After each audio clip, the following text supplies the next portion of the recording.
Hello everyone, welcome back to Civil Engineers Club. Today we are going to discuss about side distance. In the last three videos we have already discussed about the Indian history of road development and road cross section in embankment and camber. Now you have to understand about side distance because it is very important in geometric design. So let's start the video. তো প্রথমেই আমরা দেখে নেব যেটা side distance কাকে বলে। Side distance হচ্ছে একটা ড্রাইভার একটা গাড়িতে যখন বসে থাকে সে যত দূর পর্যন্ত তার ভিজিবিলিটি থাকে সেটাকেই বলা হয় সাইড ডিসটেন্স। তো এবার এই সাইড ডিসটেন্সের অনেকগুলো টাইপ হয়। Number 1 is stopping side distance. Number 1 stopping side distance which is also known as non passing side distance. Stopping side distance আমি এখানে লিখেছি স্টপিং এসডি। এসডি মানে side distance, stopping side distance. তো এটাকে অনেক সময় নন পাসিং সাইড ডিসটেন্সও বলা হয়। Next number 2 overtaking side distance. এই ওভারটেকিং সাইড ডিসটেন্সকে কিন্তু পাসিং সাইড ডিসটেন্সও বলা হয়। Next number 3 intermediate side distance. Intermediate side distance. Number 4 lateral SD, that is lateral side distance. So today we will discuss only about stopping side distance. তো stopping side distance কি আমরা প্রথমেই দেখে নেব। It is the clear distance needed ahead a driver to bring the vehicle stop before meet an object on the road. অর্থাৎ কোন একটি driver যখন রাস্তা দিয়ে যাচ্ছে তখন সে একটা অবজেক্টকে যখন রিয়ালাইজ করে রাস্তার উপরে, তখন অবজেক্টটাকে ধাক্কা মারার আগে যতটুকু দূরত্ব তার প্রয়োজন গাড়িটাকে সঠিকভাবে থামানোর জন্য সেটাকেই বলা হচ্ছে স্টপিং সাইড ডিসটেন্স। আরেকবার দেখে নিচ্ছি, it is the clear distance needed ahead a driver, একটা ড্রাইভারের সামনে ক্লিয়ার যতটা ডিসটেন্স দরকার to bring the vehicle stop before meet an object on the road, একটা অবজেক্টের কাছে যাওয়ার আগে বা অবশ্যই তাকে ধাক্কা না মেরে গাড়িটা থামানোর জন্য যতটা ডিসটেন্স দরকার সেটাকেই বলা হচ্ছে stopping side distance. Next will understand the parameters on which SSD depends, অর্থাৎ এসএসডি স্টপিং সাইড ডিসটেন্স কিসের উপর ডিপেন্ড করে। Number 1 features of the road.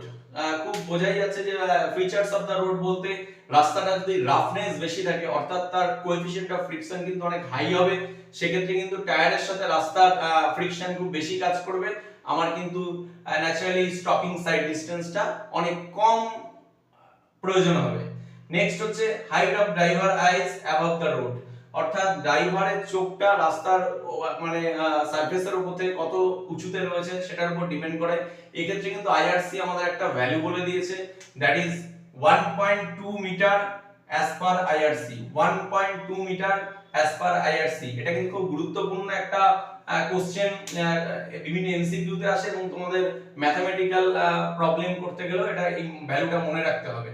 Number 3 height of object above the road, অর্থাৎ রাস্তার সারফেসের উপরে যে অবজেক্টটাকে আমি দেখব রিয়ালাইজ করব তার হাইটের উপরও কিন্তু ডিপেন্ড করছে, এটাও আইআরসি ভ্যালু বলে দিয়েছে 0.15 মিটার অ্যাজ পার আইআরসি। তাহলে এই তিনটে বিষয়ের উপর ডিপেন্ড করে। এছাড়াও এসএসডি অলসো ডিপেন্ডস আপন সাম আদার প্যারামিটারস, কিছু অন্যান্য প্যারামিটারস এর উপর ডিপেন্ড করে। সেখানে আমরা প্রথমে দেখে নেব নাম্বার 1 যেটা হচ্ছে total reaction time of driver, অর্থাৎ ড্রাইভারের টোটাল রিঅ্যাকশন টাইম। আমরা এলাবোরেটলি ডিসকাস করব যে টোটাল রিঅ্যাকশন টাইমটা কি। তো এখন আপাতত দেখে নিচ্ছি কিসের উপর ডিপেন্ড করছে না, total reaction time of driver. এই ক্ষেত্রে কিন্তু টোটাল রিঅ্যাকশন টাইমটা কত হবে সেটাও ইন্ডিয়ান রোড কংগ্রেস বা আইআরসি বলে দিয়েছে 2.5 সেকেন্ড। হ্যাঁ, এটাও খুব গুরুত্বপূর্ণ একটা এমসিকিউ, বিভিন্ন কোশ্চেনে পরীক্ষায় কিন্তু এটা এসে থাকে। নেক্সট হচ্ছে speed of the vehicle. Speed of the vehicle অর্থাৎ যে ভেহিকলটার উপর আমরা যে ভেহিকলটা নিয়ে কথা বলছি আমরা সেই ভেহিকলের স্পিডটার উপর কিন্তু ডিপেন্ড করছে। Next number 3 efficiency of the brake. স্বাভাবিকভাবে ব্রেকের এফিসিয়েন্সি যদি বেশি হয় তাহলে কিন্তু স্টপিং সাইড ডিসটেন্স অনেক কমে যাবে, আর ব্রেকের এফিসিয়েন্সি যদি কম থাকে সেক্ষেত্রে কিন্তু স্টপিং সাইড ডিসটেন্স বেশি লাগবে।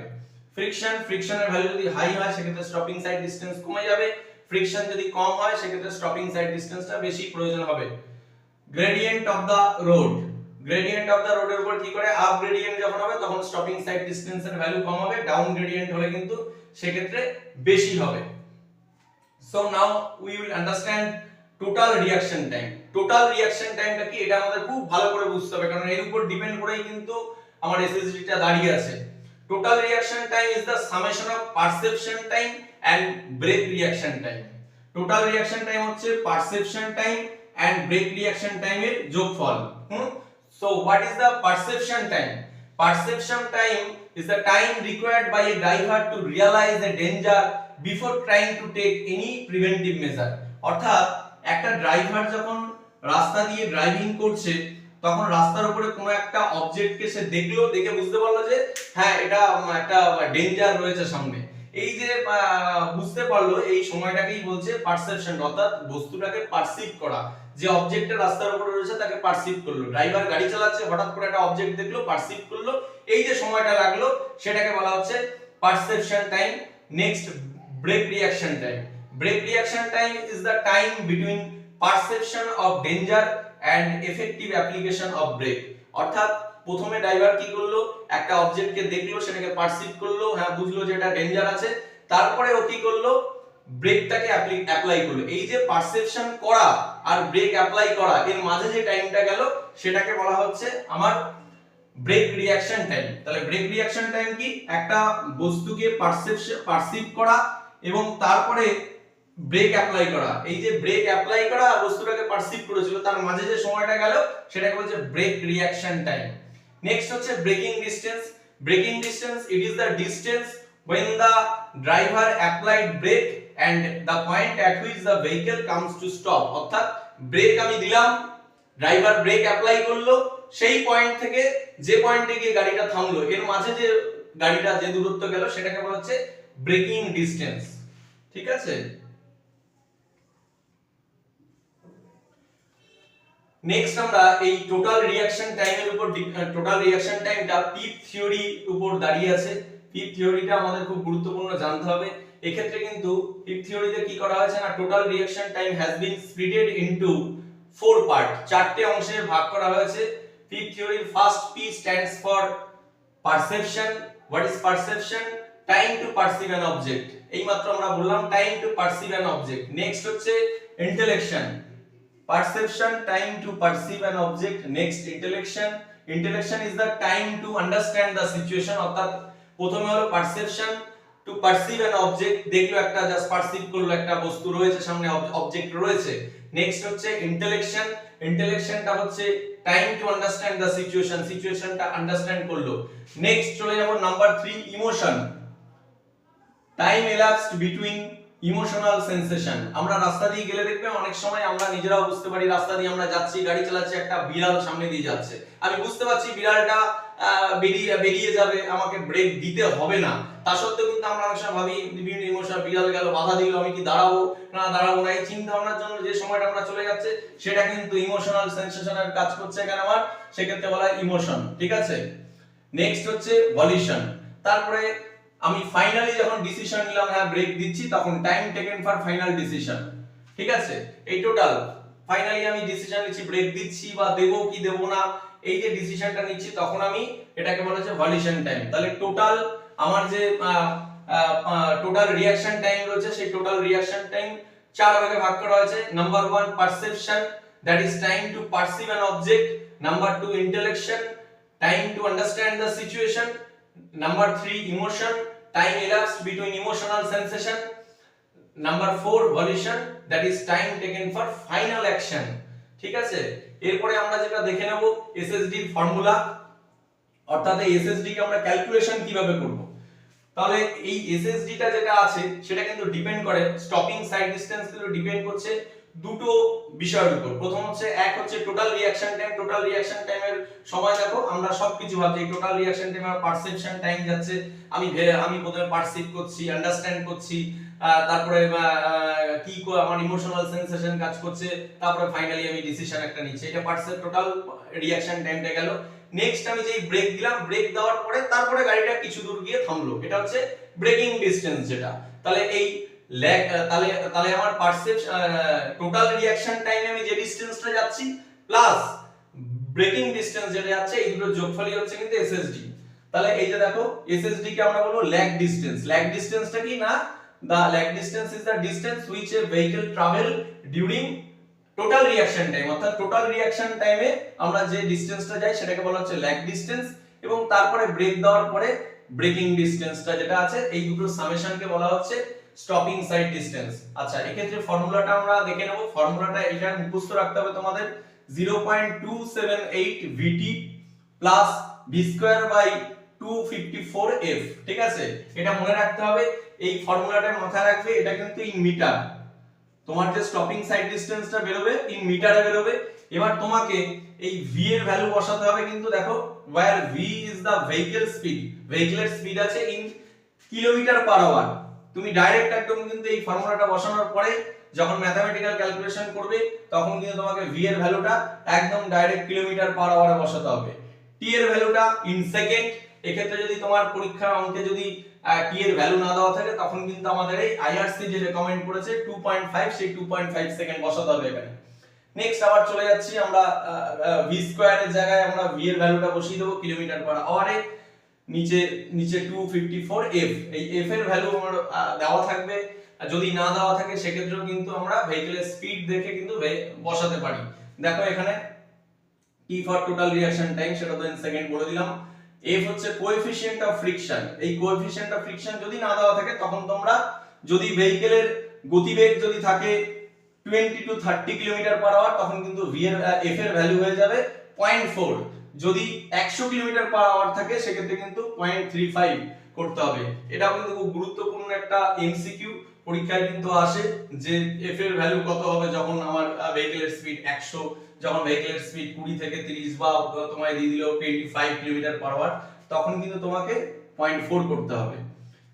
এরপরে কোনো, এটা তো নরমাল কেস গেল। এবার যদি আমরা দেখা যায় যে রাস্তাটার গ্রেডিয়েন্ট আছে, একটা আপ গ্রেডিয়েন্ট বা ডাউন গ্রেডিয়েন্ট, তখন কিন্তু ফর্মুলাটা একটু চেঞ্জ হবে। কিছুই না, তোমার ল্যাগ ডিসটেন্স যেটা আছে সেটা কিন্তু সেম থাকবে 0.278 vt। এখানে শুধু চেঞ্জ হবে যেটা ব্রেকিং ডিসটেন্সে গিয়ে কি চেঞ্জ হচ্ছে না, উপরে v স্কয়ার যেমন আছে থাকবে, নিচে 254। এবার হয়ে যাবে within bracket f plus minus 0.01 n। Just তাকে একটু চেঞ্জ হয়েছে স্লাইড, এখানে f ছিল জাস্ট, এখানে f এর পরে প্লাস মাইনাস 0.01 n। এইবারে n টা কি জিনিস? n টা হচ্ছে পার্সেন্টেজ গ্রেডিয়েন্ট। যদি তোমায় বলে দেয় যে একটা রাস্তা আছে, যে রাস্তার 2% আপ গ্রেডিয়েন্ট রয়েছে, তুমি ডাইরেক্টলি গিয়ে এই ফর্মুলাটা বসানোর পরে n এর জায়গায় 2 বসিয়ে দেবে। ঠিক আছে, অলরেডি দেখো 0.01 দিয়ে করা গেছে, মানে 100 দিয়ে ডিভাইড করাই করেই বসানো আছে ফর্মুলাটা। এটা কিন্তু মনে রাখতে হবে একটু তোমাদের, ঠিক আছে? খুব গুরুত্বপূর্ণ এটা। এখান থেকে 1-2 নম্বরের কোশ্চেন তো অবশ্যই আসে, ম্যাথ করতে দেবে। এছাড়া নেক্সট আমাদের যেটা জানতে হবে, for restricted with or single lane road in two way movement minimum sight distance is 2 into SSD। অর্থাৎ কি বলা আছে, ধরো তোমার রাস্তাটা যেমন ডিজাইন করা হচ্ছে, পুরো রাস্তায় কিন্তু সব জায়গাতে সমান চওড়া বা সমান উইথ পাওয়া যায় না। এমন একটা জায়গা দিয়ে রাস্তাটা যাচ্ছে যেখানে উইথ কোনোভাবেই আমরা বাড়াতে পারছি না। সেক্ষেত্রে আবার গাড়িটা মানে রাস্তাটা 2 ওয়ে রয়েছে, দুদিক থেকে, এদিক থেকেও গাড়ি যাচ্ছে, ওদিক থেকেও আসছে, আপ ডাউন দুটোই। সেক্ষেত্রে কিন্তু আমার ওই পোরশনটা যেখানে রেস্ট্রিক্টেড পোরশন রয়েছে সেখানে মিনিমাম স্টপিং সাইড ডিসটেন্স কিন্তু নরমাল স্টপিং সাইড ডিসটেন্সের দ্বিগুণ হবে। এটা কিন্তু একটা এমসিকিউ আসে পরীক্ষাতে, এমসিকিউ আসে যে যেখানে রেস্ট্রিক্টেড উইথ রয়েছে সেখানে মিনিমাম সাইড ডিসটেন্স কত হবে। তোমাকে 2 into SSD দিয়ে দেবে, 3 into SSD equals to SSD, তোমাকে কিন্তু তখন 2 into SSD করতে হবে এটা। নেক্সট আমরা দেখে নেব when SSD in design speed is not available। আমরা তো SSD যখন করি এটা ডিজাইন স্পিডে করি, ধরো কোনো একটা পার্টিকুলার রাস্তার জন্য আমি করছি, v এর ভ্যালু তোমাকে বলে দেওয়া আছে। এইবার কোনো একটা জায়গাতে দেখা গেল আমি এই v এর ভ্যালু দিয়ে যেটা বের করেছি সেখানে SSD টা কোনোভাবেই পাচ্ছি না, সম্ভব নয়। তখন আমাকে কি করতে হবে, সেই পোরশনটাতে, স্টেজটাতে আমাকে ওয়ার্নিং সাইন দিতে হবে। ওয়ার্নিং সাইন দিয়ে v এর ভ্যালু কিন্তু কমিয়ে দিতে হবে। দেখবে তোমরা রাস্তাতে যাবে, দেখবে এখানে বলা থাকে speed restricted 20 kilometre per hour, speed air is restricted 30 kilometre per hour. সেগুলো কিন্তু এই কারণেই হয়, ঠিক আছে? তো এই ছিল আজকের ভিডিও। আমি চেষ্টা করলাম তোমাদের সম্পূর্ণটাই বলে দেওয়ার। এখান থেকে যেটুকু জানা দরকার স্টপিং সাইড ডিসটেন্স সম্পর্কে, কিসের উপর ডিপেন্ড করে, total reaction time, perception time, সবটাই বলে দিয়েছি। এবার আমি প্রত্যেক ভিডিওর মতো যেমন বলে দিই যে কোন জায়গাটা তোমাদের ভালো করে মনে রাখতে হবে এবং কোথা থেকে এমসিকিউ আসতে পারে। তো একবার দেখে নিচ্ছি আমরা। প্রথম যে এমসিকিউটা আসতে পারে সেটা হচ্ছে তোমার, একবার বলেই দিয়েছি অলরেডি, যে as per IRC what is the value of driver eyes height, মানে ড্রাইভারের আইটা কত হাইটে থাকতে হবে, অ্যাজ পার IRC কত, তখন কিন্তু এই 1.2 মিটার এটা অ্যানসার হবে। তোমাদের মনে রাখতে হবে এটা। যারা অলরেডি গভর্নমেন্ট সার্ভিসের জন্য পড়াশোনা করছে তারা জানো যে এটা কত গুরুত্বপূর্ণ। এছাড়া এরপরে তোমার দিতে পারে what is the standard height of object above the road, সেক্ষেত্রে কিন্তু অ্যাজ পার আইআরসি আসবে কোশ্চেন, তোমায় কিন্তু 0.15 মিটার অ্যানসার করতে হবে এবং এটা মনে রাখতে হবে। এছাড়াও total reaction time is generally taken as per IRC, এর মধ্যে দিয়ে দিতে পারে কিছু একটা কোশ্চেন, তখন কিন্তু তোমাকে 2.5 সেকেন্ড দিতে হবে, ঠিক আছে। এছাড়া কিন্তু তোমার কোশ্চেন যেটা আসতে পারে total reaction time is the summation of perception time plus brake reaction time, আর পারসেপশন টাইম অন্য কিছু দিয়ে দেবে, আরো চারটি অপশন দেবে, তোমাকে কিন্তু মনে রাখতে হবে total reaction time is the perception time plus brake reaction time. এছাড়া এই যে পারসেপশন টাইমটা কি, ব্রেক রিঅ্যাকশন টাইম কি, এগুলো ছোট ছোট করে কোশ্চেন দিতে পারে। ফিফথ থিওরি থেকে তোমার দিতে পারে P stands for, I stands for, খুব একটা কমন কোশ্চেন আছে যেটা দেখেছি as per P theory volition is the time, তোমাকে তখন করতে হবে time taken for final action, ঠিক আছে। আমি বলে দিচ্ছি জাস্ট একদম, যখন এমসিকিউ নিয়ে আলোচনা করব তখন তো ডিটেইলে অপশনগুলো দিয়ে দেবো, প্রত্যেকটা অপশনও কিন্তু এক একটা যে অ্যানসারটা কারেক্ট হয় সেটাও যেমন করতে হবে আমাদের, বাকি যেগুলো কারেক্ট নয় সেগুলো কিন্তু কোনো না কোনো উত্তর তার মধ্যে থাকে, তার মধ্যে কোনো না কোনো থিওরি থাকে। তাই যখনই তোমরা কোনো এমসিকিউ পড়বে সঠিক অ্যানসারটাই শুধু পড়বে না, সঠিক যেটা হলো সেটা তো মাথায় রাখতে হবে পার্টিকুলার কোশ্চেনের জন্য, এবং যে তিনটে তুমি জানতে দেখবে সেটার পিছনেও কোনো না কোনো থিওরি রয়েছে, সেগুলো পড়ে নেবে, দেখবে আরো 10টা এমসিকিউ করা হয়ে যাবে তোমার। তো নেক্সট আমি দেখে নেবো যেটা আসতে পারে, সেটা হচ্ছে অনেক সময় ল্যাগ ডিসটেন্স বার করতে দেয়, এটা অনেক স্টুডেন্টরাই ভুল করে আসে, বুঝতেই পারে না, অনেকে জানাই নেই যে ল্যাগ ডিসটেন্সটা কি। ল্যাগ ডিসটেন্স কিন্তু কিছুই না, তোমাকে সব দিয়ে তোমাকে অনলি 0.278 ভিটি করতে হবে ল্যাগ ডিসটেন্স, বা আলাদা করে ব্রেকিং ডিসটেন্সটাও বার করতে দিতে পারে। তোমাকে হয়তো স্টপিং সাইড ডিসটেন্সের মতো একটা ম্যাথ দিল, কিন্তু বলে দিল শুধু ব্রেকিং ডিসটেন্সটা বলো, তখন কিন্তু তোমাকে ভি স্কয়ার বাই 254 এফ এটা বার করতে হবে। এছাড়া আপ গ্রেডিয়েন্ট, ডাউন গ্রেডিয়েন্ট, ঠিক আছে।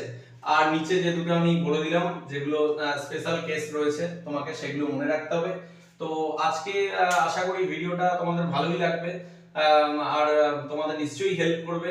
আর যদি ভালো লেগে থাকে তবে অবশ্যই শেয়ার করবে বন্ধুদের মধ্যে, সবসময় শেয়ার করবে বন্ধুদের মধ্যে, বন্ধু তোমায় কিছু শেয়ার করবে। তোমাদের যদি আরো কিছু এখানে মনে হয় তাহলে কমেন্ট বক্সে সেটা জানাবে যে আরো কিছু বলার দরকার ছিল, বা না এটা আমি তো এরকম দেখেছি, অবশ্যই জানাবে তোমরা।